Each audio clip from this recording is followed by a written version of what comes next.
Hey everyone, it's Jacqueline for Pixie Dust PhD. On May 27th, Disney presented a proposal to the Orange County Economic Recovery Task Force in Florida for reopening Walt Disney World. We'll go over everything you need to know today.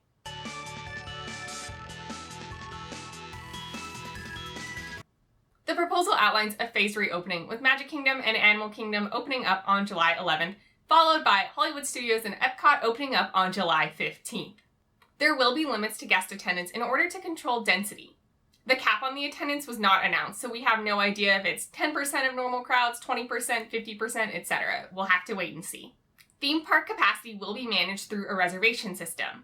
This means you'll have to secure a reservation in advance in order to enter a park. Details on this reservation system are also forthcoming. Once you have a reservation, in order to enter a park, you will go through a temperature check. Any guest with a temperature of 100.4 degrees Fahrenheit or higher will be asked to leave, or they'll be able to sit by a fan and cool off for a few minutes before being screened again. Cast members will also go through a temperature check in order to report to work that day. All guests and all cast members will be required to wear a face covering. And there will be additional enhanced protective measures, such as plexiglass barriers at any point of sales location. Guests will be heavily encouraged to use cashless payment, so paying by touch with your Magic Band, with a credit or debit card, or even on your phone with something like Apple Pay. The parks will have additional signs reminding guests of proper physical distancing. Presumably, these will be very similar to those we are already seeing in Disney Springs. Additionally, the Disney Social Distancing Squad cast members already seen at Disney Springs will also be employed throughout the parks. These cast members in yellow uniforms are there to help maintain physical distancing and promote guest safety. We don't know yet how lines for attractions will be handled, meaning we don't know if they're switching to virtual or not.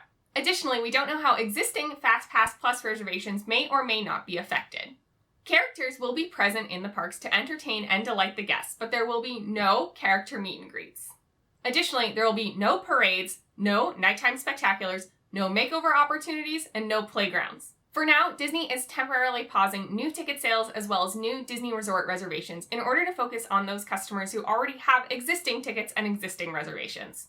Disney will be contacting folks with existing tickets and annual passes about the new reservation system soon, and then after that is taken care of after some amount of time, then they will resume with new ticket sales and new resort reservations. However, during this time, Disney Vacation Club members can make new reservations. Disney Vacation Club resorts at Walt Disney World, as well as the Fort Wilderness Resort and Campgrounds, will begin taking new reservations starting on June 22nd.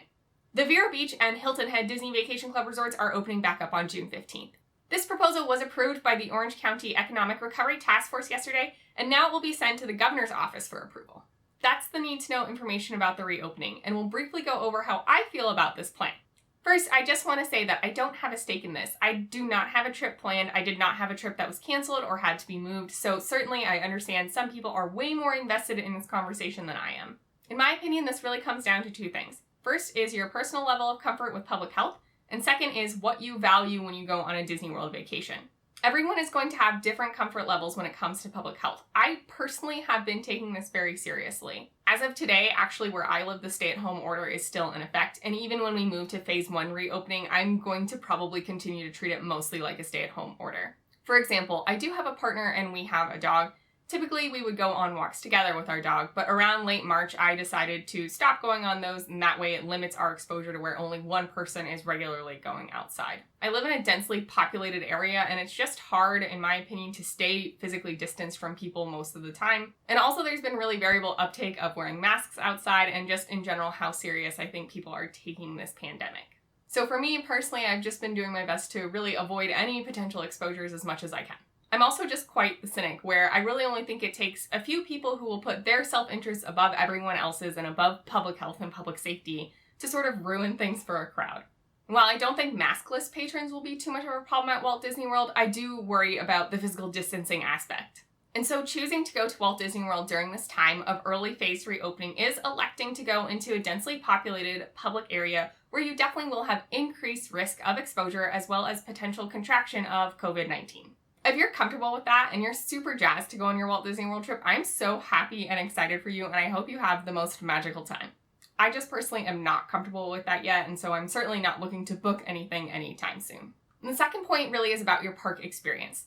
Anytime you go to Walt Disney World, you just simply cannot do it all. Typically, you need to decide what you value the most. So we have rides, shows, parades, nighttime spectaculars, character meet and greets, dining, and then overall atmosphere. What I would say is just being in Disney, being in the bubble, and just enjoying the atmosphere. A lot of these things will be available at Walt Disney World as soon as they reopen. If you prioritize going on rides, this could actually be a great time to go to Walt Disney World. We don't yet know what wait times will be like, and we don't yet know how limited the capacity will be, but it's possible that those lines won't be very long. And certainly if you go to Disney because you love soaking in the atmosphere, this sounds like an amazing time to just sit on a bench on Main Street and soak it all in. And while I love both of those things, and I certainly do my fair share of rides, and I certainly do my fair share of sitting around and just taking it all in, I personally really prioritize character meet and greets and then seeing Happily Ever After at the Magic Kingdom at night. A trip to Disney is not complete to me without these two things, and so knowing that those aren't even possible right now means that I certainly would not be rushing to get to Walt Disney World. Considering how expensive a trip to Walt Disney World is, I want to make sure that the things I value the most I will get to experience. So that's a judgment you'll have to make about what you value when you go to Walt Disney World and if it will be worth it or not for you.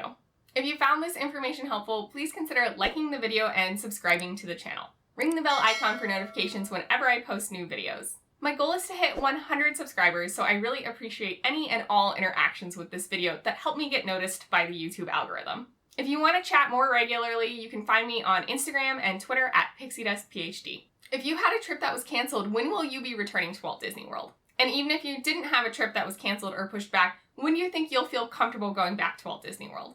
Are the limited offerings attractive enough for you to make going to Walt Disney World worth it? Let me know in the comments down below. I hope the rest of your day is simply magical, and we'll see you next time at PixieDustPhD.